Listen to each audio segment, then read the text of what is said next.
میں نے آج موضوع چنا ہے قرآن مجید کی تذکیر کے مضامین میں سے پاکستان کا ذکر قرآن میں۔ یہ بات بہت سے لوگوں کو عجیب لگے گی، پاکستان کا ذکر قرآن میں آج سے 1400 برس پہلے۔ اس کے ضمن میں پہلے تو آیت سن لیجئے، آیت نمبر 10 ہے یہ سورہ انبیاء کی۔ لقد انزلنا الیکم کتابا فیہ ذکرکم افلا تعقلون، دیکھو ہم نے تمہاری طرف ایک کتاب نازل کر دی ہے جس میں تمہارا ذکر ہے تاکہ تم عقل سے کام کرو۔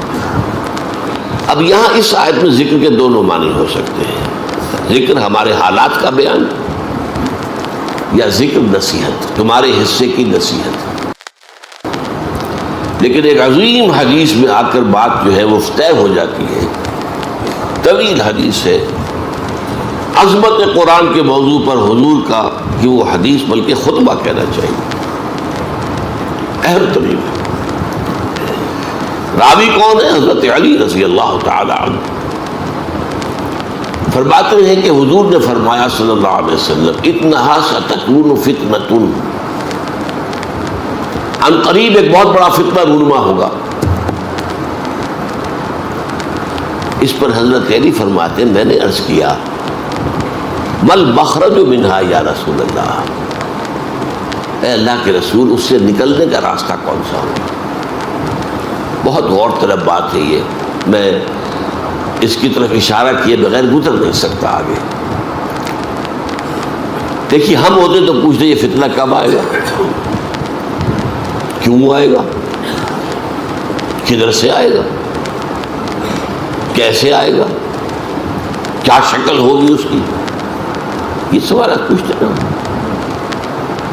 لیکن یہ تمام چیزیں معلوماتی ہیں، ان کا عملی کو فائدہ نہیں۔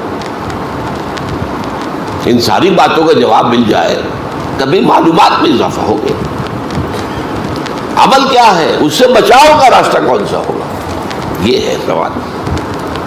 یہ ہے فرق صحابہ کرام میں اور ہمارے مابین۔ حضرت علی نے پوچھے یہ کہا یہ کب آئے گا، کیوں آئے گا، کدھر سے آئے گا، کیسے آئے گا، کیا صورت ہوگی، مل مخرج منہا یا رسول اللہ۔ اس پر آپ کا جواب ہے، بہت طویل حدیث ہے یہ، میں صرف ابتدائی چند جملے اور آخری چند جملے سناؤں گا۔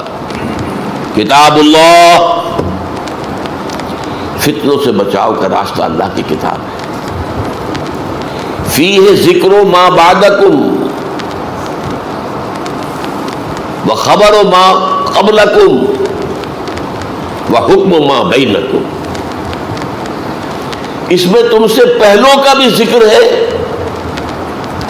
تمہارے بعد کے حالات بھی ہیں، یہ آگے نہیں آگے بعد کے حالات بھی، اور تمہارے مابین جو بھی کوئی اختلافات کبھی ہوں گے ان کا حکم اور ان کا حل موجود ہے۔ پھر طویل حدیث ہے، طویل حدیث ہے، بڑے پیارے پیارے جملے ہیں۔ لا تنقضی عجائبہ ولا یخلق عن کثرت الرد، لیکن میں آخری جملے سنا رہا ہوں صرف۔ من قال بہ صدقہ، جو شخص اس قرآن کی بنیاد میں کوئی بات کہے گا وہ سچ کہا اس نے۔ ومن حکم بہ عدل، اور جو اس قرآن کے ذریعے فیصلہ کرے گا اس نے عدل کیا۔ ومن عمل بہ اجر، اور جس نے اس پر عمل کیا اس کو اجر مل کر رہے گا۔ اور آخری ٹکڑا اہم ترین ہے، میرے لیے بہت بڑی بشارت ہے، بہت بڑی بشارت ہے، اور بھی جو میرے ساتھی اس تعلیم و تعلم قرآن میں لگ گئے ہیں ان کے لیے بڑی بشارت ہے۔ وَمَنْ دَعَا إِلَيْهِ فَقَدْ هُدِيَ إِلَىٰ صِرَاطٍ مُسْتَقِيمٍ، جو اس قرآن کی طرف بلائے گا لوگوں کو اس کی ہدایت ہو گئی سیدھے راستے کی طرف، یعنی کسی اور کی ہدایت ہو نہ ہو، کسی کو فائدہ ہو نہ ہو۔ ابو جہل کو فائدہ نہیں ہوا، ابو لہب کو فائدہ نہیں ہوا، اس سے کوئی حرف حضور پر تو نہیں آتا صلی اللہ علیہ وسلم۔ من دعا الیہ فقد ہدی، فقد ہدی، اب عربی زبان سے ذرا بھی واقفیت ہو چکی، اس کی ہدایت ہو چکی صراط مستقیم کی طرف۔ اللہم ربنا اجعلنا منہم۔ اب دیکھیے سورہ اعراف کی آیت نمبر 129 ہے، بنی اسرائیل آپ کو معلوم ہے سخت عذاب میں تھے، فرعونی انہیں جو عذاب دے رہے تھے، اور پھر خاص طور پر جو ایک خواب دیکھا تھا فرعون نے، اس کے بنا پر اسے مشورہ دیا گیا تھا کہ بنی اسرائیل میں جو بیٹا پیدا ہو اسے قتل کر دیا جائے، قتل عام۔ وہ جو اکبر الہآبادی نے کہا تھا یوں قتل سے بچوں کی وہ بدنام نہ ہوتا، افسوس کہ فرعون کو کالج کی نہ سوجی، کالج بنا دیتا تو قتل ہو گئے ہوتے۔ یہ بھی تو قتل گاہیں ہیں، وہ قتل عام ہو رہا تھا۔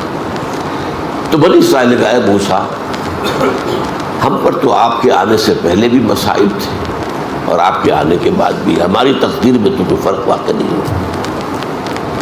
اس کے جواب میں موسیٰ کا قول نقل ہوا ہے، قال عسى ربكم ان يهلك عدوكم،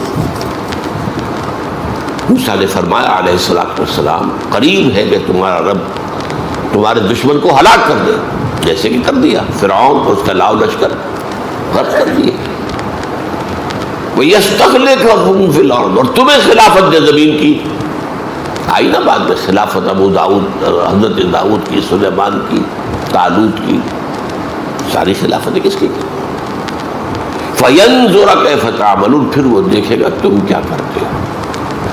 یہ فَيَنْظُرَ كَيْفَ تَعْمَلُونَ بہت اہم ہے۔ ہمیں بھی اللہ نے ہندو کے غلبے سے بچایا، ہمیں ایک آزاد ملک دیا، پھر دیکھیں گے تم کرتے کیا ہو، تم اپنے وعدوں میں سچے نکلتے ہو یا جھوٹے، فریبی اور مکار نکلتے ہو یا وعدہ پورا کرنے والے نکلتے ہو۔ یہ گویا کہ ایک امتحان اللہ کی طرف سے۔ ہم 60 برس سے زیادہ ہو گئے، 62 برس اس امتحان میں مبتلا ہیں، اور ہر روز جو طلوع ہو رہا ہے ہماری ناکامی اس امتحان میں زیادہ سے زیادہ نمایاں ہو رہی ہے۔ We have failed utterly۔ یا ایھا الذین آمنوا استجیبوا للہ وللرسول لما دعاکم لما یحییکم اذا دعاکم لما یحییکم۔ اہل ایمان لبیک کہو اللہ اور اس کے رسول کی پکار پر، جبکہ وہ تمہیں پکارے اس چیز کی طرف جس سے وہ تمہیں زندہ کر دے گا۔ اب دیکھیے یہ مسئلہ آ گیا جو میں نے موضوع رکھا تھا آج کے لیے، یہاں اس کا اس کی مثال آ گئی، لما یحییکم۔ تو کیا پہلے مردہ تھے وہ اہل ایمان؟ کیا کفار مکے کے مردہ تھے؟ زندہ تو تھے، چلتے پھرتے تھے، روحیں مر گئی تھی، ان کا یہ جسمانی وجود قبر بن گیا تھا جس میں روح جو ہے دفن ہے۔ یہ چلتے پھرتے مقبرے یا چلتے پھرتے تعزیے، چلتے پھرتے تعزیے۔ اہل ایمان لبیک کہو اللہ اور اس کے رسول کی پکار پر، جبکہ رسول تمہیں پکارے کس بات کی طرف؟ جو تمہیں حیات روحانی عطا کرے گی۔ حیات جسمانی تو ہے، حیوان تو تم ہو۔ لہم قلوب لا یفقہون بہا ولہم اعین لا یبصرون بہا ولہم آذان لا یسمعون بہا اولئک کالانعام بل ہم اضل۔ یہ چوپایوں کے مانند ہیں، ان سے بھی گئے ہوئے۔ وہ روحانی زندگی تمہیں دینے کے لیے اللہ تعالیٰ نے یہ کتاب اتاری ہے، تمہارے لیے جہاد کا راستہ کھولا ہے، تمہیں اپنی خدمت کا موقع دیا ہے۔ کیا کتنا پیارا شعر ہے فارسی کا، منت مندے ہے کہ خدمت سلطان ہمیں کونی۔ دیکھو کوئی احسان نہ دھرو کہ تم بادشاہ کی خدمت کر رہے ہو، منت مندے کہ خدمت سلطان ہمیں کونی، منت شناس ازو کہ بخدمت بداشتت، اس کا احسان مانو کہ اس نے تمہیں اپنی خدمت پر معمور کر دیا ہے۔ تو جسے اللہ اپنے دین کی خدمت پر معمور کر دے اس پر تو اللہ کا بہت بڑا احسان ہے، اس کا احسان مانو۔